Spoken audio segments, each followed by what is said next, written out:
السلام علیکم ورحمۃ اللہ وبرکاتہ۔ اعوذ باللہ من الشیطان الرجیم، بسم اللہ الرحمن الرحیم۔ یا ایھا الذین آمنوا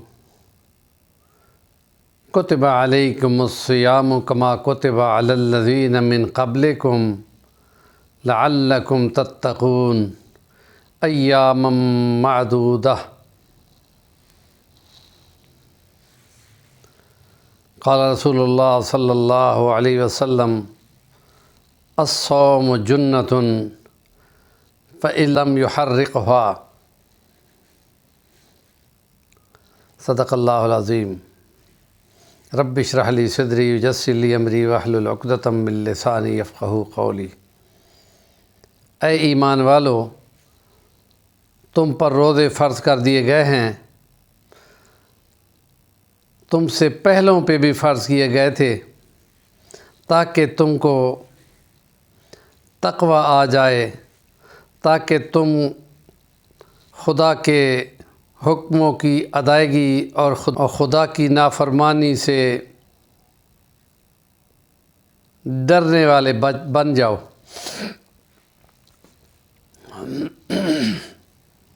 روزے کا مقصد تقوی اختیار کرنا،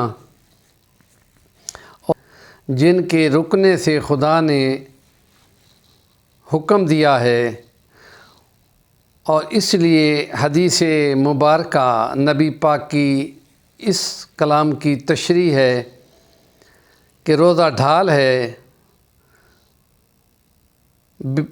بشرطے کہ تم اس کو پھاڑ نہ ڈالو۔ ڈھال ہے خدا کی نافرمانیوں سے، ڈھال ہے جہنم کی آگ سے۔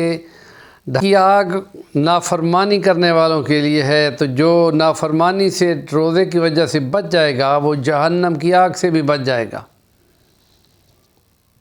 اور روزے کی ڈھال کی وجہ سے گناہ کرنے سے، خدا کو ناراض کرنے والے کاموں سے وہ بچ جائے گا۔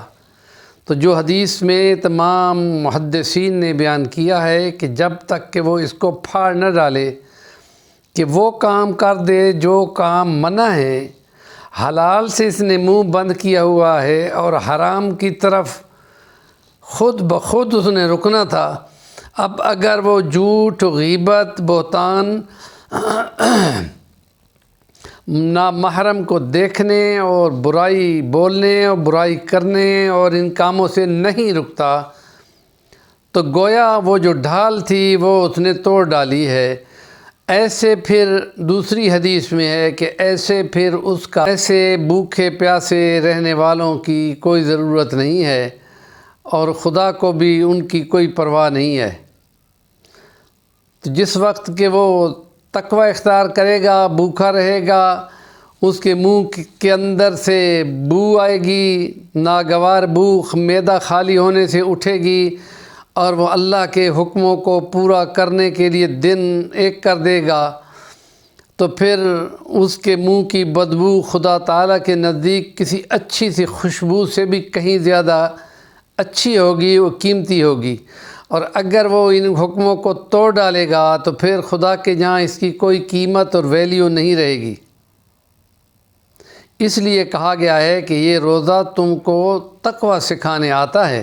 حضرت کعب الاحبار ایک یہودی مذہب پہ عالم تھے، جب نبی پاک صلی اللہ علیہ وسلم پر ایمان لے آئے تو وہ مذہب کے بھی عالم تھے، اسلام میں بھی عالم بن گئے، اور حضرت عمر فاروق نے ان سے پوچھا کہ اے کعب، آپ تو عالم ہو، پہلے بھی عالم تھے اب بھی عالم ہو، تو تقوی مجھے کیسے سمجھاؤ گے؟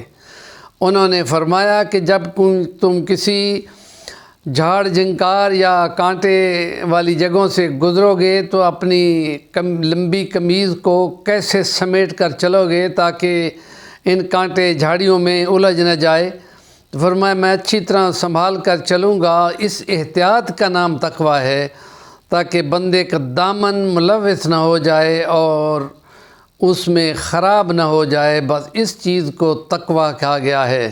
جدید دور میں علماء اس کو کہتے ہیں جیسے گاڑی کی بریکیں ہوتی ہیں اور خطرناک موڑوں پہ گاڑیوں کو روک کر آہستہ کر کے کٹ کر کے نکلنا ہوتا ہے، اور اگر اس کی گاڑی کی بریکیں ہی نہ لگیں تو بہت بلندی سے پہاڑ کی دامنوں سے مڑتے ہوئے کتنی بلندی سے وہ گرے گی، اندازہ ہی نہیں لگایا جا سکتا۔ تو خدا کی نافرمانیاں کرنے والا یوں ہی خدا کی ناراضگی میں گرتا ہے، اور اس لیے کہا گیا ہے کہ جب بندہ غیبت بولتا ہے تو الغیبت اشد من 30 زنا، 30 زنا سے زیادہ خطرناک ایک غیبت کرنا ہے۔ کیوں کہ اشد اس لیے ہے کہ ان کے گناہوں پہ خدا سے توبہ کر کے بندہ راہ راست اختیار کر سکتا ہے، تو غیبت جس کی ہے اس کو کیسے کہے گا کہ میں نے تمہاری غیبت کی ہے، مجھے معاف کر دو؟